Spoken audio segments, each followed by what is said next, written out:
Hello दोस्तों, good morning. स्वागत है आपका आपके अपने YouTube channel create wealth with Atul में। मैं हूं आपका दोस्त अतुल गोयल। आज हम डिस्कस करेंगे आईआरबी इंफ्रास्ट्रक्चर डेवलपर्स के बारे में। स्टॉक काफ़ी फेवरेट रहा है ट्रेडर्स का, इन्वेस्टर्स का। काफ़ी दिग्गज कंपनी है अपने आप में इंफ्रास्ट्रक्चर डेवलपर्स। गवर्नमेंट की फेवरेट कंपनी है इंफ्रास्ट्रक्चर। जब भी कोई टेंडर्स वगैरह निकलते हैं इनका नाम काफ़ी आगे आता है। काफ़ी हाईवेज बनाने में इनका नाम है। तो फंडामेंटल्स हम किसी भी कंपनी के देखते हैं जब हमें लॉन्ग टर्म में एक इन्वेस्टमेंट करना होता है, तो उसके अंदर हम एक एक चीज़ को देखते हैं। जस्ट लाइक एक अगर आप घर खरीदने जा रहे हो तो उससे पहले उसकी लोकेलिटी कितने BHK है, आसपास की लोकेलिटी क्या है, वाटर अरेंजमेंट क्या है, इलेक्ट्रिसिटी अरेंजमेंट क्या है। वैसे एक कंपनी को जब हम खरीदते हैं तो उसकी फंडामेंटल एनालिसिस पूरी करते हैं। उसके अंदर जैसे उसका मार्केट कैप क्या है, मिड कैप है, स्मॉल कैप है, लार्ज कैप है, किस सेक्टर से बिलोंग करती है, उस सेक्टर का आने वाले 5 साल 10 साल तक क्या स्कोप है। ऐसा तो नहीं है अगले 2 साल में वो स्कोप ही खत्म हो जाए। तो एवरग्रीन सेक्टर होना चाहिए, लंबे टाइम तक चलना चाहिए। लीडरशिप कंपनी की कैसी है, मतलब कि अपने सेक्टर में टॉप पे है या मिड की है या ग्रोइंग कंपनी है, भी स्मॉल कैप कंपनी है, तो वो चीज़ हम देखते हैं। मोट कैसा है, अदर्स प्लेयर्स के साथ कंपटीशन कैसा है, उसकी रेशोज कैसी हैं, ROC कैसा है, ROE कैसा है, ROA कैसा है, तो वो सब चीज़ें हम देखते हैं। बुक वैल्यू कितनी है, उसकी करंट वैल्यू कितनी है, डेट कितना है कंपनी के ऊपर, डेट इक्विटी रेशो कितना है, डिविडेंड की क्या हिस्ट्री है, कितना डिविडेंड यील्ड वो देती है। तो ये सब चीज़ें हम देखते हैं। उसके बैलेंस शीट को चेक करते हैं कि सेल्स कैसे ग्रो कर रही है क्वार्टर ऑन क्वार्टर, एनुअली, उसके ऑपरेटिंग प्रॉफिट मार्जिन्स कैसे ग्रो कर रहे हैं, और प्रॉफिट्स का जो ग्रोथ है ऑपरेटिंग प्रॉफिट का और नेट प्रॉफिट का, वो कैसे ग्रो कर रहा है ओवर द ईयर्स। प्रमोटर की होल्डिंग्स कैसी है, प्लज तो नहीं है शेयर्स। ये सब चीज़ें हम फंडामेंटल एक एनालिसिस करते हैं किसी भी कंपनी में इन्वेस्टमेंट करने से पहले, क्योंकि डेली फंडामेंटल्स इतनी जल्दी जल्दी चेंज नहीं होते हैं। एक और आपने फंडामेंटली स्ट्रॉन्ग कंपनी को चूज कर लिया, उसके बाद हम देखते हैं कि किस प्राइस के ऊपर उसे हमें लेना है, कितना उसके अंदर डाउन साइड बनता है, कितना उसके अंदर रिस्क रिवार्ड रेशो है, कितना वो रिवार्ड दे सकता है, कितने टाइम में दे सकता है। और जब हम लॉन्ग टर्म के लिए लेते हैं तो थोड़ा सा पेशेंस रख के हमें ऐसे जोन के अंदर बाइंग करनी चाहिए, हवा में नहीं कि आज प्राइस 100 रुपये चल रहा था हमने 100 रुपये पे उसे उठा लिया।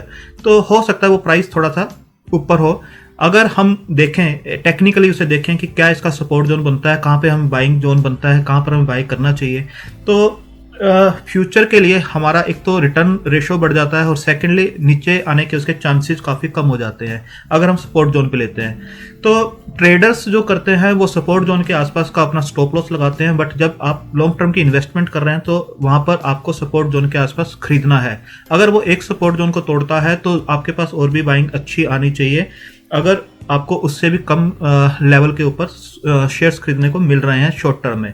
क्योंकि ग्लोबल इन्वायरमेंट कई बार चेंज होता है, स्टॉक के ऊपर प्रेशर आता है, निफ्टी अपने आप में करेक्ट होता है तब भी स्टॉक के ऊपर प्रेशर आता है, mid cap, small cap, economy, GDP, ये सब चीज़ें जब चेंज होती हैं तो थोड़ा बहुत स्टॉक के ऊपर प्रेशर आता है। कभी बजट का प्रेशर आता है, कभी सीजन चेंज होते हैं उसका प्रेशर आता है। तो ये सब चीज़ें स्टॉक के फंडामेंटल्स को ज़्यादा चेंज नहीं करती हैं, बट प्राइस जो होता है ऊपर नीचे होता है। तो हमें जितने कम प्राइस के अंदर उस शेयर को लंबे टाइम के लिए खरीद पाएंगे वो हमारे लिए अच्छा होगा। तो अभी स्टडी करते हैं आईआरबी इंफ्रास्ट्रक्चर डेवलपर्स के फंडामेंटल। हम इसका अलग से एक वीडियो बनाएंगे, क्या इसके फंडामेंटल्स हैं। ओवरऑल आज हम इसका टेक्निकल्स देखते हैं, क्या ये काम कर रहा है टेक्निकली। तो एक और निफ्टी को एक और चेक कर लेते हैं कि निफ्टी आज कैसे काम कर रहा है। तो निफ्टी आप देखेंगे लाइव मार्केट में 72 पॉइंट डाउन है, 0.54% प्रेशर के साथ आज काम कर रहा है 13,256 के आसपास। आप क्लियर देख सकते हैं ऑलमोस्ट अपने दिन के लो के लेवल का आसपास ये 13,220 13,256 का इस टाइम काम कर रहा है, काफ़ी वोलेटाइल है। और आईआरबी इंफ्रास्ट्रक्चर को भी हम देख लेते हैं, जिसको हम स्टडी कर रहे हैं कि ये कहाँ काम कर रहा है, हमें लेना चाहिए नहीं लेना चाहिए। तो ये ऑलमोस्ट 100 के आसपास काम कर रहा है, 1.72% डाउन है ये अपने आज के सेशन में प्रेशर है। तो ये जो डाउन गया था 97.50 तक आज गया है दिन में, और अभी ये काम कर रहा है ऑलमोस्ट 100 के आसपास 99.95। तो एक बार हम इसके चार्ट को भी देख लेते हैं कि ये कैसे दिखाई दे रहा है। जीरोधा का चार्ट है, सिंगल डे की कैंडल इसके अंदर लगी हुई है। सिंगल डे की कैंडल होती है जो आपको उस दिन का पूरा हाव भाव एक शेयर का बता देती है, कितने पे वो ओपन हुआ, कितने पे क्लोज हुआ, कितना हाई गया, कितना लो गया। वो कैंडल अपने आप में सब कुछ आपको रिप्रेजेंट कर देती है। तो आप देखेंगे आईआरबी इंफ्रास्ट्रक्चर का ये चार्ट है, चार्ट बड़ा क्लियर आपको दिखाई दे रहा है, जो एक एम की आपकी एक शेप बनी हुई है वो आप देख सकते हैं। ये स्टॉक जो है यहाँ पर चला था देख सकते हैं ऑलमोस्ट इसका लो था 100 के आसपास, ऊपर गया ये ऑलमोस्ट आप देख सकते हैं 139 के आसपास ये गया, प्रेशर आया, अगेन ये पहुंच गया 101 रुपये 10 पैसे के आसपास, फिर ये ऊपर गया 123 रुपये 90 पैसे के आसपास, 24% का रिटर्न यहाँ से दिया, यहाँ से रिटर्न इसने दिया ऑलमोस्ट 139 के आसपास का। अगेन ये स्टॉक यहाँ पर फिसलता हुआ नजर आ रहा है, आज इसने 97.4 का, या आप यहाँ देखेंगे इसने 100 को ब्रेक नहीं किया था, 100 का अच्छा इसने सपोर्ट लिया था इस यहाँ पर, तो अगेन ये 100 के आसपास पहुंच गया और 100 को आज इसने ब्रीच किया है, 99.95 के आसपास चल रहा है। अब क्लोजिंग बेस पे देखना ये इसे ब्रीच करता है या नहीं करता।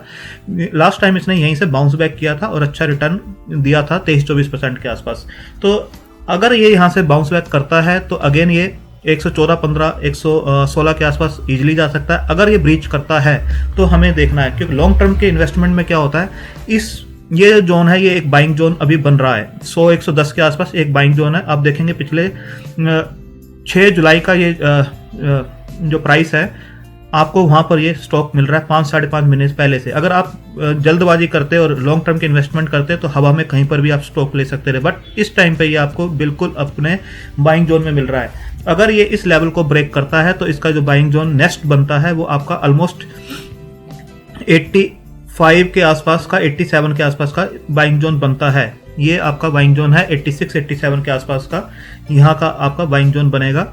इस लेवल के ऊपर आप खरीद सकते हैं, 88-92 के आसपास ये इजीली फिसलता हुआ नजर आएगा। अगर इसको ब्रेक करता है तो 8 से 10% की यहाँ से बिकवाली हो सकती है। और चार्ट के अंदर कहीं पर भी आपको इस टाइप की चीज़ दिखाई देती है तो स्टॉक जो होता है उसे फिल करने की ट्राई भी करता है, ये देख सकते हैं आप। तो ये जो जोन है 88 से लेके 92 का, ये एक सपोर्ट जोन नेक्स्ट बनेगा अगर ये 100 को क्लोजिंग बेस पे ब्रीच कर देता है। ऊपर का जो रेजिस्टेंस है इसका 122 इमीडिएट इसका रेजिस्टेंस बनेगा, इसको ये अगेन टच कर सकता है कुछ टाइम में। फंडामेंटली कुछ चेंज नहीं होता, जो निफ्टी पे प्रेशर है उसकी वजह से ये डाउन आ रहा है, ग्लोबली जो कोरोना वायरस उसकी वजह से डाउन आ रहा है। अब हम इसके चार्ट पे देख लेते हैं इसका RSI क्या दिखा रहा है, टेक्निकली क्या RSI है इसका। एक मैं स्टडीज में लगा लेता हूं इसे, RSI क्या इंडिकेट कर रहा है वो हम देख लेते हैं। RSI अगर आप देखेंगे, चार्ट को मैं थोड़ा सा ऊपर करता हूं और इसे भी थोड़ा सा हाईलाइट कर लेते हैं। अब देखिए जो आपका RSI है इस टाइम पे 26 चल रहा है। 26 का मतलब है ऑलमोस्ट ये अपने ओवर सोल्ड जोन के अंदर पहुंच गया है। यहाँ से हमेशा ये बाउंस बैक करता है। आप पिछली कुछ टाइम की देखेंगे तो इसको और मैं आपको लगा के दिखाता हूँ। अगर इसको आप 26 कर देते हैं, एक लाइन आपको दिखाई देगी 26 के आसपास की,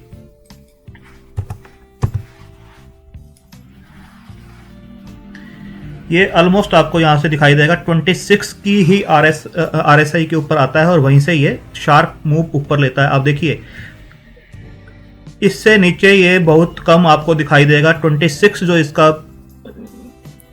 RSI है यहीं से ये बाउंस बैक करता है। कितने ही आप पिछले वो देख लीजिए मूवमेंट, 1 2 3 4 5 6, ये छठा इंसिडेंट है जो मैं नियर टर्म का देख रहा हूँ 2019 से। 26 की RSI के ऊपर ये अगेन बाउंस बैक करता है, तो आप क्लियरली देख सकते हैं। अब नेक्स्ट देखते हैं MACD हमें क्या इंडिकेट कर रहा है।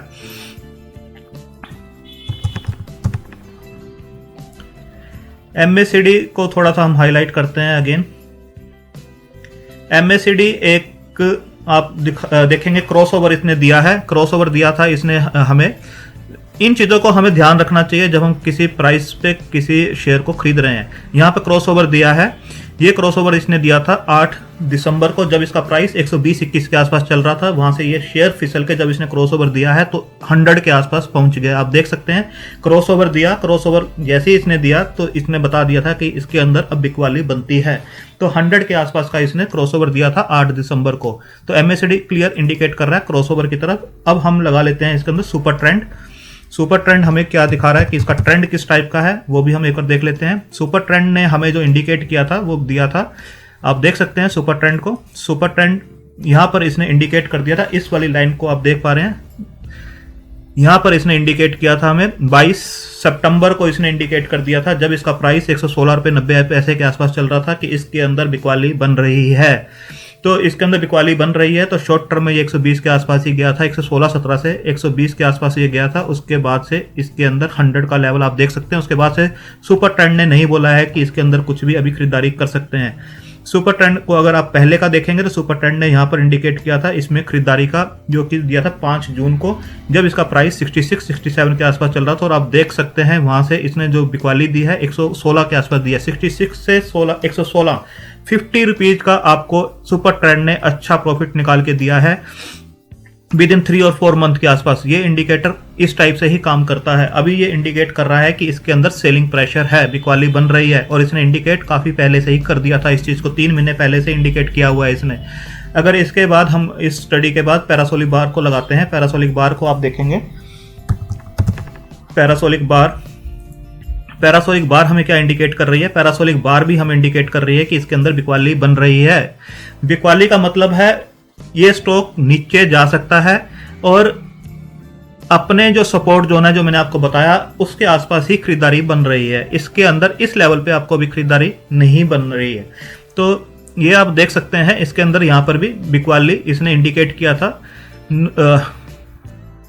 9 तारीख को, 9 दिसंबर को 119.20 का जब इसका प्राइस चल रहा था, आप देख सकते हैं 119.20 का जब इसमें प्राइस चल रहा था तब इसने इंडिकेट कर दिया था कि इसके अंदर बिकवाली बन रही है। तो बिकवाली हुई भी है और ये ऑलमोस्ट 99.80 के आसपास इस टाइम ट्रेड करता हुआ आपको नजर आ रहा है।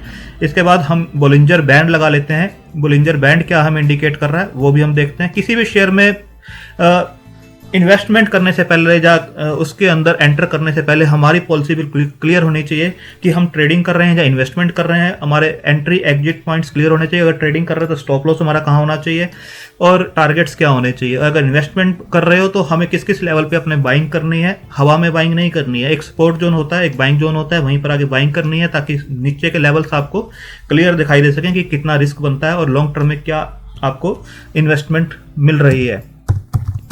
बोलिंजर बैंड को मैं लगा लेता हूं इसके ऊपर। बोलिंजर बैंड क्या इंडिकेट कर रहा है? बोलिंजर बैंड देखिए, बोलिंजर बैंड आपको क्लियर इंडिकेट कर रहा है कि इसके अंदर ये बिल्कुल लोअर लेवल पे, बैंड के लोअर लेवल पे काम कर रहा है इस टाइम पे। यहाँ से बाउंस बैक आ सकता है अगर ये 100 के लेवल को क्लोजिंग बेस पे सस्टेन कर लेता है तो, अदरवाइज ये यहाँ से नीचे भी जाता हुआ नजर आएगा। यहाँ पर देखिए लोअर बैंड के ऊपर आया था, उसके बाद ये मिड बैंड की ओर चलता हुआ आपको दिखाई दिया, फिर हायर बैंड को टच किया बट वहाँ से सस्टेन नहीं कर पाया, पुश बैक हुआ, नीचे आया।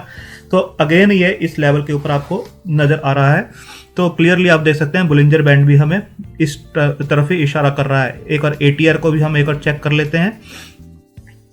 एटीआर हमारे किस साइड में इशारा कर रहा है? एटीआर ट्रेलिंग स्टॉप लॉस हैं ये काफ़ी महत्वपूर्ण होते हैं किसी भी स्टडी के लिए। तो ये सभी पॉइंट्स हमें देखने चाहिए किसी भी शेयर के लिए। 10 मिनट लगते हैं, 10 मिनट हमें देने चाहिए और जल्दबाजी किसी भी उसके अंदर नहीं करनी चाहिए। पॉइंट की जगह में से एक सीरीज बना लेता हूँ, पॉइंट्स थोड़े क्लियर नज़र नहीं आ रहे थे तो इसे एडिट किया है मैंने। अब यहाँ देखेंगे आपको, यहाँ पर इसने क्लियर इंडिकेट कर दिया था 114-15 रुपये के आसपास एटीआर ने भी कि इसके अंदर इस टाइम बिकवाली बन रही है।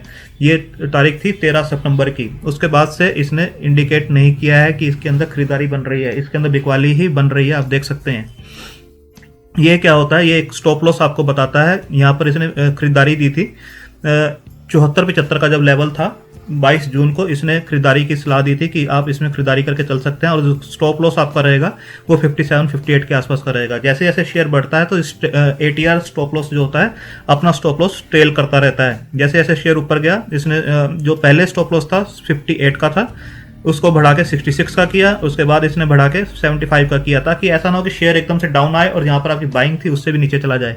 तो आपको कहाँ पे एग्जिट करना है ये क्लियर बताता है। जैसे जैसे शेयर ऊपर चला गया इसने आपको ट्रेलिंग स्टॉप लॉस भी बढ़ाता चला गया। आप देखिए स्लैब्स को कैसे कैसे ये बढ़ा रहा है। तो इसने यहाँ पर आपको आके इस वाली कैंडल पे आपको एग्जिट करवाया है, इस वाली कैंडल पे इसने एग्जिट करवाया और आपको बताया कि आप 116 रुपये 50 पैसे पे 22 सितंबर को इसके अंदर से निकल जाइए। यहाँ पर इसने एंटर करवाया था आपको 74-75 रुपये के लेवल पर और आप देखिए कितना शानदार इसने रिटर्न बना के दिया है और स्टॉप लॉस भी ट्रेल करवाता रहा है। ऐसा नहीं है कि शेयर डाउन आ गया आपको तब बता रहा है, उससे पहले इसने इंडिकेट कर दिया। उसके बाद इसने इसमें खरीदारी की अभी सलाह नहीं दी है, बिकवाली की ही सलाह दे रहा है। पीवेट लेवल भी एक बहुत इंपॉर्टेंट होते हैं, उसको भी हम लगाएंगे। पीवेट लेवल हमें क्या शो कर रहे हैं एक और हम उसे भी देखेंगे। ये पिवट लेवल्स हैं। पिवट लेवल आप देखेंगे, ये सेंटर का जो रेंज बन रही है, ये ऊपर के रेजिस्टेंसेज हैं, ये 3 रेजिस्टेंस हैं और नीचे के 3 सपोर्ट आपको दिखाई दे रहे हैं। इसके अंदर मैं थोड़ा सा इसको हाईलाइट करूंगा। जो सपोर्ट 2 है इसको थोड़ा सा हम डार्क कर लेते हैं, थोड़ा सा नज़र आ जाएगा। और सपोर्ट 3 को भी हम थोड़ा सा डार्क कर लेते हैं, ब्लू कर लेते हैं इसे, डन। तो ये आप देख रहे हैं, ये जो मिड लाइन है, जैसे इसने इसको ब्रेक किया था तो ये इसका सपोर्ट जोन बन रहा था पहले। ये सपोर्ट जोन जो पिवट लेवल पे बन रहा था, जो निकल कर आ रहा है, आप देख रहे हैं 108 रुपये 90 पैसे। आप देख रहे हैं यहाँ पर 108 रुपये 90 पैसे का क्लियर इंडिकेट ये दिखा रहा है। यहाँ पर देखिए, ये जो 108 रुपये 90 पैसे लिखा हुआ है, ये पहला सपोर्ट जोन था इसका। इसको जैसे ही इसने एक बड़ी कैंडल के साथ ब्रेक किया है तो इसका नेक्स्ट सपोर्ट जोन बन रहा है पिवट लेवल पे 99.35 का नजर आ रहा है आपको यहाँ पर, ये बन रहा है। अगर ये इसको भी ब्रीच करता है, मार्केट में प्रेशर आता है, कुछ भी आता है, तो ये अगला इंडिकेट कर रहा है 82 तक जा सकता है ये। बट इसका जो पिछला इतिहास है, इसने अपने थर्ड लेवल को कभी टच नहीं किया है, तो 88-92 के आसपास का हम इसका लेके चल रहे हैं कि इस लेवल तक आ सकता है और फिर बाउंस बैक करेगा। आप पिछले महीने का भी देखेंगे तो इसने ब्रेक किया था, बट पहले लेवल को भी सपोर्ट को टच नहीं किया, तो उसे पहले ही बाउंस बैक कर गया था। बट इस बार इसने पहले वाले लेवल को ब्रेक किया है, सेकंड लेवल पे सपोर्ट लेने की ट्राई कर रहा है। सेकंड सपोर्ट जो है 99.35 का है इसका। तो ये पिवट लेवल्स भी आपको क्लियरली बोल रहे हैं कि कहाँ पर आपको बाइंग करनी है और कौन सा लेवल आपका ब्रेक होता है। अगर किसी ने यहाँ पर एंट्री की थी तो उसको यहाँ पे स्टॉप लॉस लगा लेना चाहिए था 108-9 के आसपास, और जो बाइंग बनती है वो यहाँ के आसपास बनती है। फर्स्ट बाइंग यहाँ पर कर सकते हैं। अगर इसको ये ब्रेक कर देता है तो सेकंड बाइंग आपकी 88-92 के जोन में ही बनेगी। तो ये सब चीज़ें स्टडी करना जरूरी होता है टेक्निकली, किस प्राइस के ऊपर आपको लेना है शेयर। तो सभी इंडिकेट कर रहे हैं ये अभी बिकवाली जोन में है। फंडामेंटली कंपनी बहुत अच्छी होगी, इसलिए ही हम इसके चार्ट्स को देख रहे हैं। फंडामेंटल अच्छे हैं इसलिए ही इसको देखते हैं, बट किस प्राइस पे लेना है वो फिर मैटर करता है। टेक्निकल्स क्या बोल रहे हैं, बाइंग जोन में कहाँ पर हमें लेना है, और लॉन्ग टर्म के लिए जब लेते हैं तो ये चीज़ें मैटर करती हैं काफ़ी। 10 मिनट 15 मिनट आप इस पर स्टडी इजीली कर सकते हैं, टाइम दे सकते हैं जब आप पैसा लगाते हैं तो। थैंक यू, धन्यवाद।